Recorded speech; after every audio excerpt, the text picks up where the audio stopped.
Good morning, students. Today, I'm going to start chapter 6, cash flow statement. What is cash flow statement? ये cash flow statement है क्या?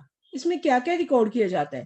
यानी cash flow statement is a statement showing inflow and outflow of cash. यानी cash कितना आ रहा है, inflow means कितना cash आ रहा है, outflow means कितना cash जा रहा है during a particular period. एक पीरियड के बीच में, यानी पर्टिकुलर पीरियड यहाँ नॉर्मली 1 ईयर का ही होता है, उस 1 ईयर में या 1 मंथ में जो भी आपको यहाँ हमारे पास जो 1 ईयर का पीरियड दिया हुआ है, तो 1 ईयर के पीरियड में जितना कैश इनफ्लो हो रहा है, जितना कैश आउटफ्लो हो रहा है, तो उसकी जो स्टेटमेंट बनाई जाती है that is known as cash flow statement. तो कैश फ्लो स्टेटमेंट भी 3 टाइप्स की होती है. एक है ऑपरेटिंग स्टेटमेंट, यानी cash flow from operating activities, यानी ऑपरेटिंग एक्टिविटीज इसमें ऐड होती है. और secondly cash flow from investing activities,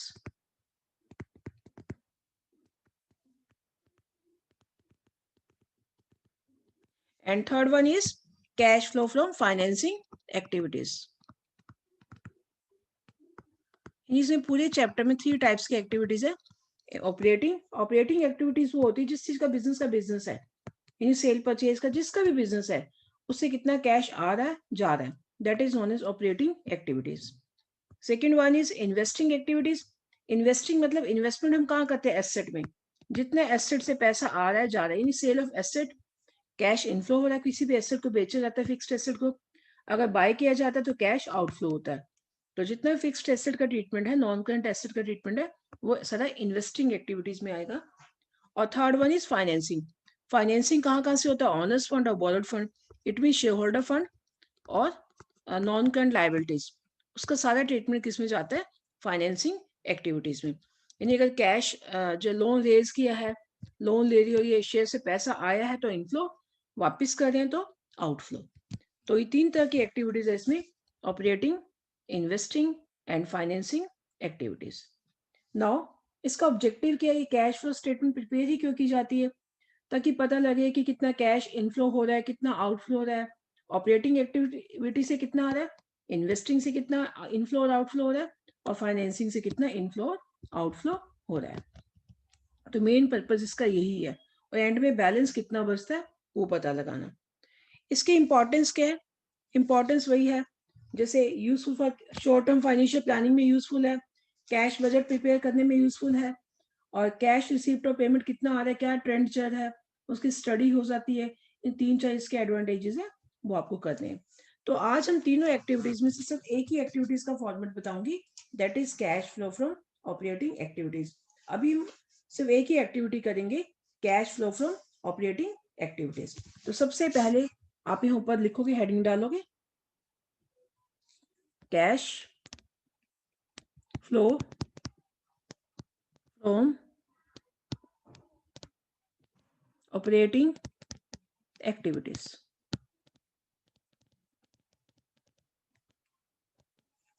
तो ऑपरेटिंग एक्टिविटीज जो बनती है,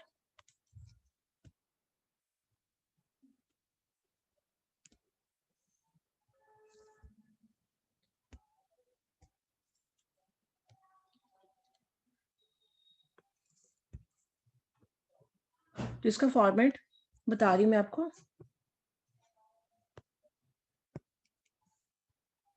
yes, this is a format of cash flow from operating activities. तो इसमें हमें करना क्या है, ये सबसे पहले क्या आता है इसमें, सबसे पहले इसमें आता है नेट प्रॉफिट बिफोर टैक्स, यानी नेट प्रॉफिट बिफोर टैक्स. सबसे पहले इसमें लिखा जाता है नेट प्रॉफिट बिफोर टैक्स.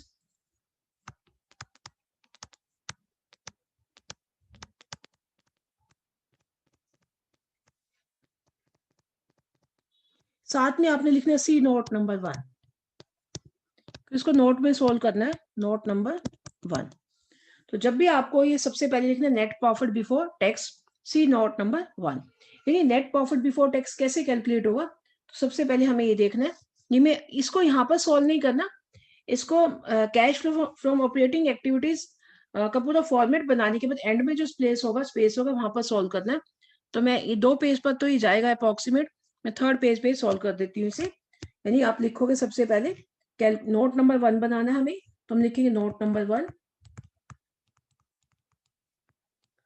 लिख देंगे cash calculation of net profit before tax. ये कैलकुलेट कैसे होगा? ये सबसे पहले आपके पास क्वेश्चन में जो नेट प्रॉफिट गिवन होगा, ये net profit during the year, जितना उस साल का करंट ईयर का प्रॉफिट है, ये करंट ईयर लिख दो आप, एक ही बात है। तो जितना भी प्रॉफिट है तो प्लस में लिख देंगे, लॉस है तो उसे माइनस में लिख देंगे। अब इसमें कौन कौन से आइटम ऐड होंगी? इसमें सबसे पहले ऐड होगा ट्रांसफर टू रिजर्व्स। जो भी आइटम्स आपको क्वेश्चन में गिवन होंगी, मैं सारी आइटम्स लिख देती हूँ। जो जो आइटम्स होंगी वो आपके यहाँ पर आएंगे ट्रांसफर टू रिजर्व्स, यानी रिजर्व बढ़ रहे हैं तो ऐड हो जाएंगे, अगर कम हो रहे हैं तो वो इसमें से माइनस हो जाएंगे। क्योंकि आपके पास हमेशा 2 इयर्स का स्टेटमेंट दिया होगा, करंट ईयर प्रीवियस ईयर, तो उसी में जो आपको क्वेश्चन दिया होगा, तो अगर करंट ईयर से के जो रिजर्व है प्रीवियस ईयर से ज्यादा तो इंक्रीज हो रहे हैं, ट्रांसफर टू मतलब इंक्रीज, ट्रांसफर टू का मतलब होता है रिजर्व जब बढ़ रहे हैं तो ऐड हो जाएंगे, और कम हो रहे हैं तो माइनस हो जाएंगे। प्रपोज्ड डिविडेंड,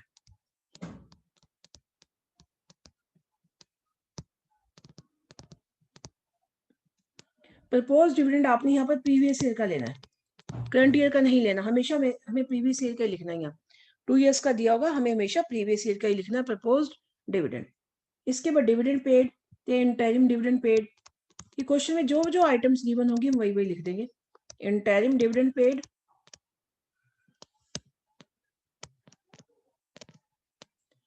या डिविडेंड पेड दिया हुआ है वो भी हम यहाँ पर ऐड कर देंगे।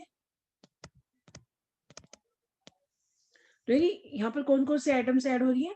Transfer to reserves, propose dividend previous year का लेना, इंटरिम डिविडेंड पेड और डिविडेंड पेड। खाली डिविडेंड पेड है वो भी ऐड हो जाएगा, इंटरिम डिविडेंड पेड है वो भी ऐड हो जाएगा। इसके अलावा provision for tax during the year, provision for tax हमेशा क्वेश्चन में दिया हुआ, करंट ईयर का हमें ऐड करना है, यानी प्रोविजन फॉर टैक्स हमेशा करंट ईयर का ऐड करना है।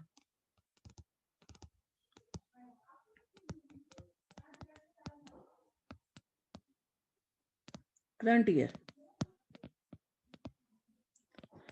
ईयर मतलब जैसे आपके पास यहाँ प्रोविजन फॉर टैक्स क्वेश्चन में दिया हुआ, मान लो 2019 और 2020, 2019 का 10,000 है और 20 का 15,000 है, तो आपको करंट ईयर कौन सा 20, तो 15,000 यहाँ पर ऐड हो जाएगा। प्रीवियस ईयर को आपने छोड़ देना, उसका बाद में बताऊंगी क्या ट्रीटमेंट है, ठीक है। प्रीवियस ईयर 19 है और करंट ईयर 20 है। अगर आपके बैलेंस शीट में हमेशा 2020 पहले दिया होगा, 2019 बाद में दिया है, तो 2020 करंट ईयर है और ये वाला प्रीवियस ईयर है। करंट ईयर वाला प्रोविजन माना जाता है, उसे हम नेट प्रॉफिट बिफोर टैक्स में प्लस कर देते हैं, ठीक है, हमने यहाँ प्लस किया है। और प्रीवियस ईयर का भी मैं बाद में अभी आपको ट्रीटमेंट बताती हूँ क्या करना है। तो पहले आपको नेट प्रॉफिट बिफोर टैक्स कैसे कैलकुलेट करना है, तो सबसे पहले नेट प्रॉफिट करंट ईयर का जितना भी है और ट्रांसफर टू रिजर्व्स ऐड हो जाएंगे, प्रपोज डिविडेंड ऐड हो जाएगा, इंटरिम डिविडेंड पेड ऐड हो जाएगा, डिविडेंड पेड ऐड हो जाएगा, और provision for tax current year का ध्यान रखना है, करंट ईयर का ऐड करना है।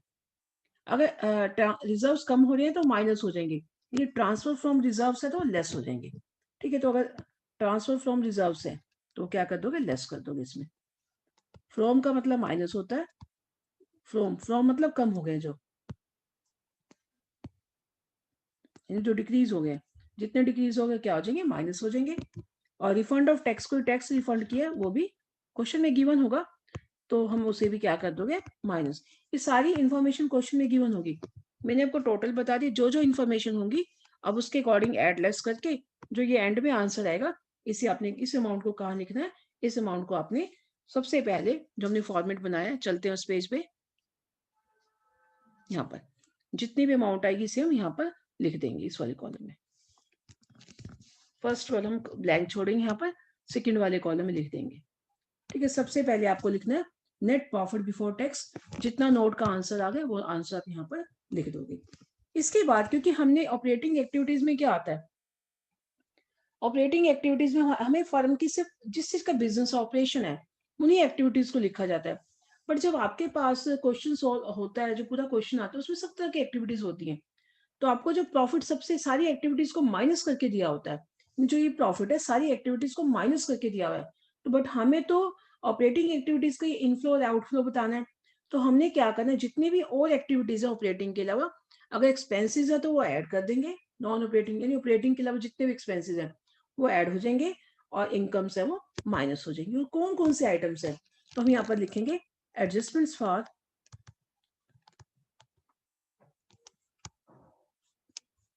Non cash. कुछ नॉन कैश आइटम भी होती है जिसे डेप्रिसिएशन है, non cash and non operating items.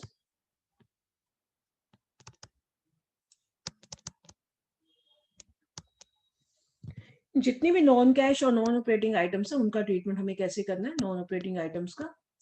तो पहले हम ऐड वाली लिख लेते हैं, जितनी ऐड वाली आइटम्स है,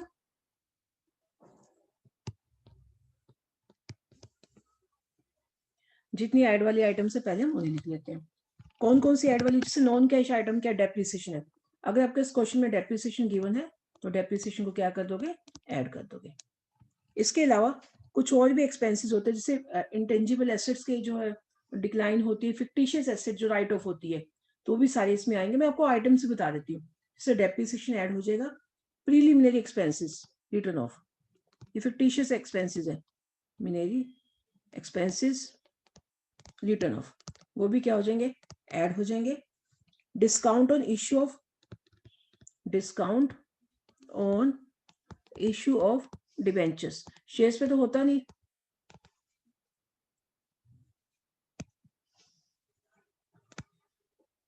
रिटर्न ऑफ वो भी क्या हो जाएगा, ऐड हो जाएगा।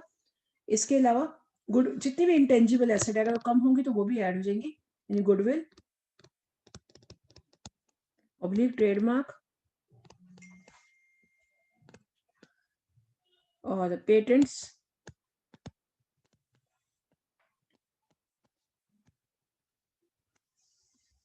रिटर्न ऑफ भी लिख सकते हैं, इसे हम अमोर्टाइज भी लिख सकते हैं, एमोर्टाइजेशन, एमोर्टाइज्ड।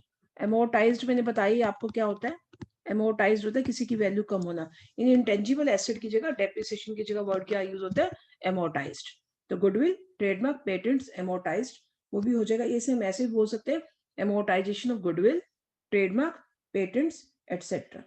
इसके अलावा इंटरेस्ट पेड, जितना भी इंटरेस्ट पेड है, चाहे किसी पर भी इंटरेस्ट पेड हो, चाहे शॉर्ट टर्म लोन पे हो चाहे वो लॉन्ग टर्म लोन पे हो, चाहे शॉर्ट टर्म बोरिंग पे हो चाहे लॉन्ग टर्म बोरिंग पे, इंटरेस्ट पेड ऑन दोनों बोरिंग, चाहे वो शॉर्ट टर्म हो चाहे वो लॉन्ग टर्म हो, शॉर्ट टर्म या लॉन्ग टर्म बोरिंग दोनों भी आएगा।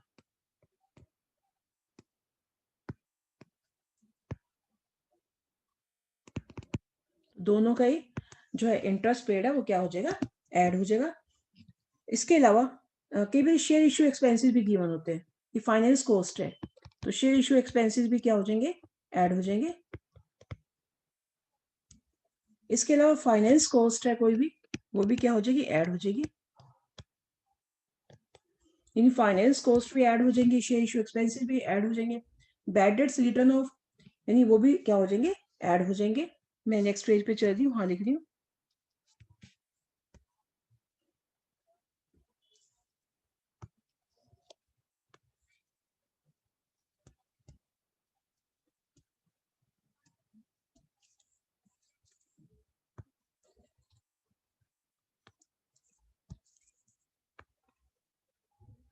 फॉर्मेट ड्रॉ कर लेते हैं नेक्स्ट पेज पे भी।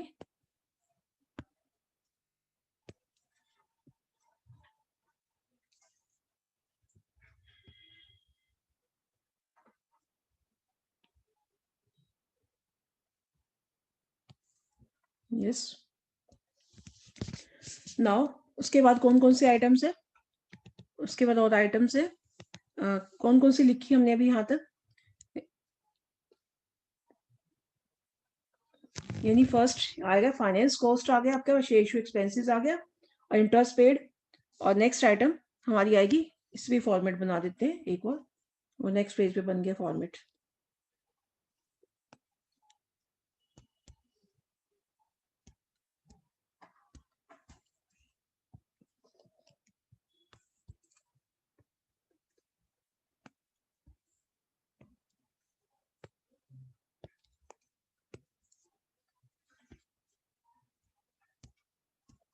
यस, नाउ नेक्स्ट एक्सपेंसेस और कौन से रहेंगे, हमारे लास्ट पेज पे थे finance cost, share issue expenses, interest paid on किसी पे भी, चाहे शॉर्ट टर्म बोरिंग है चाहे लॉन्ग टर्म बोरिंग है, goodwill, discount, preliminary expenses and depreciation.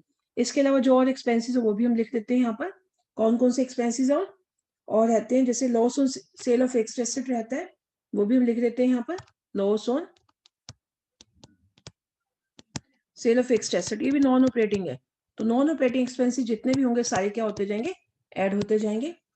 और इसके अलावा और आ जाता है increase in provision for doubtful debts, यानी प्रोविजन फॉर डाउटफुल डेट्स अगर इंक्रीज हो रहे हैं, इंक्रीज इन जितने भी प्रोविजंस है, जितने भी प्रोविजंस है, चाहे provision for bad and doubtful debts है, चाहे डिस्काउंट ऑन डेटर्स है, जितने भी प्रोविजंस है इंक्रीज हो रहे हैं वो सारे क्या हो जाएंगे, ऐड हो जाएंगे। Increase in provision for doubtful debts,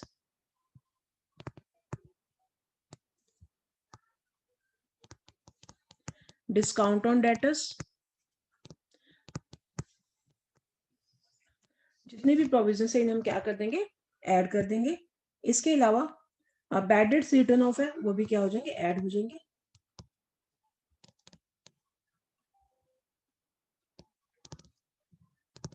provision for expenses वही एक ही बात है, प्रोविजन जितने भी बढ़ेंगे वो सारे ऐड हो जाएंगे। प्रोविजन फॉर एक्सपेंसेस ये भी क्या हो जाएंगे, ऐड हो जाएंगे। यानी कौन कौन से एक्सपेंसेस अब ऐड होंगे, इसमें कौन कौन से आइटम्स ऐड होनी है, let's revise. First depreciation,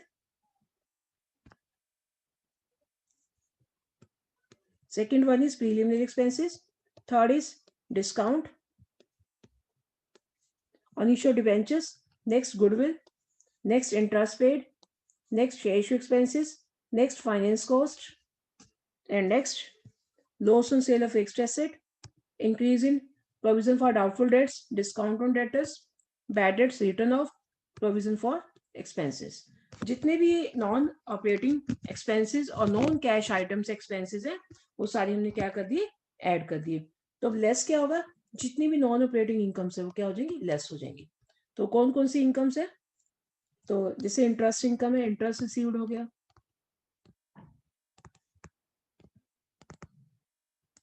rent received हो गया,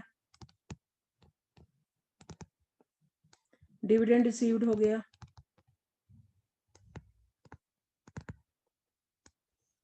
और जो है rent received, interest received, dividend received, profit and sale of fixed asset, loss add हो जाता है, प्रॉफिट क्या हो जाएगा, माइनस हो जाएगा on sale of fixed asset. Provisions increase हुए तो हमने ऐड कर दिए, अब डिक्रीज होंगे तो क्या करेंगे, इसे जो है माइनस करेंगे। Decrease in provision for doubtful debts, जो भी है प्रोविजंस तो सारे क्या हो जाएंगे, डिक्रीज होंगे तो माइनस कर देंगे। इसके बाद जो आंसर आएगा प्लस माइनस करने के बाद जितना भी आंसर आ रहा है आपके पास, तो इस आंसर को क्या बोलेंगे, इसे बोलेंगे हम फर्स्ट, जो है इसका पढ़ावा भी पूरा कंप्लीट नहीं हुआ, इसे बोलेंगे operating profit before working capital changes. ये अभी आपका पूरा क्वेश्चन ही हुआ,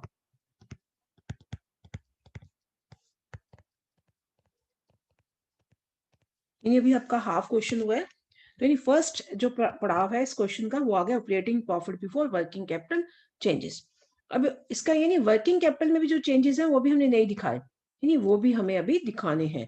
तो यानी फर्स्ट जो आपका क्वेश्चन का पड़ाव है वो हो गया, यानी लेस वाली item interest received, dividend received, rent received and profit on sale of fixed asset and decrease in the provision of doubt and bad and doubtful debts. तो अब नेक्स्ट जो है इसका, नेक्स्ट जो है उसमें लिखेंगे वर्किंग कैपिटल में क्या क्या आता है। वर्किंग कैपिटल में आती है करंट एसेट और करंट लायबिलिटीज। तो करंट एसेट और करंट लायबिलिटीज के साथ क्या रिलेशन है, तो करंट एसेट और करंट लायबिलिटीज के साथ रिलेशन है इसका, जितनी भी करंट लायबिलिटीज है यानी करंट लायबिलिटीज के साथ डायरेक्ट रिलेशन है, यानी करंट लायबिलिटीज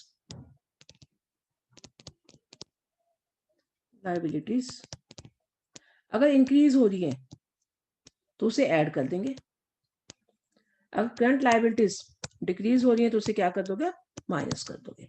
ये ध्यान रखो, जितने भी करंट लायबिलिटीज के साथ डायरेक्ट रिलेशन है, बढ़ेंगी तो प्लस, कम होगी तो माइनस, क्योंकि आपको क्वेश्चन में 2 ईयर्स की स्टेटमेंट दी होगी, 2 ईयर का दिया होगा सब कुछ सारी आइटम्स। तो करंट एसेट में रिवर्स होता है, करंट एसेट्स अगर इंक्रीज हो रही है तो उसे माइनस कर दोगे, अगर डिक्रीज हो रही है करंट एसेट्स से आप कर दोगे प्लस। तो आपके पास ये सारा करंट एसेट और करंट लायबिलिटीज की जितनी भी आइटम्स है लाइबिलिटीज का डायरेक्ट रिलेशन, मतलब लाइबिलिटीज बढ़ेंगी तो डायरेक्ट मतलब बढ़ेंगी तो प्लस, कम माइनस होंगी तो कम होंगी तो माइनस। एसेट में रिवर्स है, एसेट जब बढ़ेंगी तो माइनस करोगे, कम होगी तो उसे प्लस करोगे। तो इस तरह से आपके पास जो आंसर आएगा उसे बोलते हैं, उसे क्या बोलेंगे, कैश जनरेटेड फ्रॉम ऑपरेशंस, उसे बोलेंगे। अभी एक पड़ाव और भी है, कैश, मैं इसकी कलर ही चेंज कर देती हूँ इसका, कैश जनरेटेड फ्रॉम ऑपरेशंस। बस इसके बाद हमने क्या करना है, इसके बाद सिर्फ एक ही आइटम है। अब जितना भी जो टैक्स है, मैंने बोला था ना provision for tax, current year वाला तो हमने नेट प्रॉफिट बिफोर टैक्स में ऐड कर दिया था, जिसे मैंने इस वाले पेज पे बताया था। देखो ये मैंने कहा था ना, अभी प्रीवियस ईयर का बताऊंगी आपको मैं। तो प्रीवियस ईयर का जो टैक्स होता है वो आपका ऑपरेटिंग में सबसे एंड में क्या हो जाता है, माइनस है। यानी करंट ईयर वाला तो प्रोविजन माना जाता है, मेड मेड बोलते हैं इसे। हम इसे पीएम फार्मूला भी बोल देते हैं। प्रीवियस ईयर मतलब प्रीवियस ईयर का पेड हो गया, करंट ईयर का मेड हो गया, तो पेड वाला माइनस होता है, मेड वाला प्लस होता है। यानी करंट ईयर वाला नेट प्रॉफिट बिफोर टैक्स में हमने ये प्लस कर दिया था, ये किया था प्लस। और प्रीवियस वाला जो एंड वाला होता है, प्रीवियस वाला जो है उसे पेड माना जाता है, उसे क्या करेंगे एंड में, किसमें, यानी ऑपरेटिंग एक्टिविटीज के एंड में उसे माइनस कर देंगे। तो उसे माइनस करते हैं, तो लेस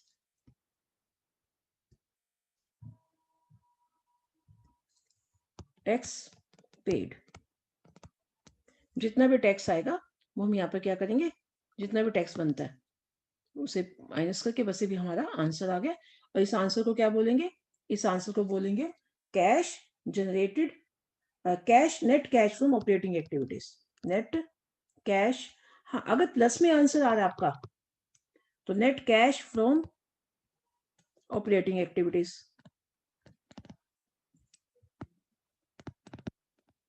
सी आंसर है।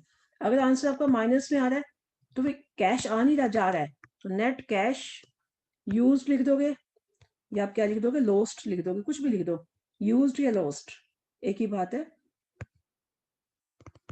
In operating activities. This is the answer.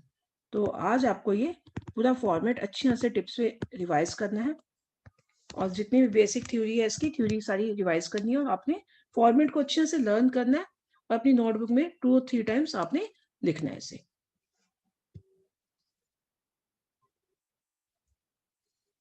तो this is the format of cash flow from operating activities only. अभी 2 फॉर्मेट्स आपके रहते हैं, इन्वेस्टिंग एंड फाइनेंसिंग, वो अभी हम नहीं करेंगे। पहले हम जितने भी ऑपरेटिंग एक्टिविटीज के क्वेश्चन है पहले हम उन्हें सॉल्व करेंगे, उसके बाद ही हम नेक्स्ट जो है इन्वेस्टिंग एंड फाइनेंसिंग एक्टिविटीज करेंगे।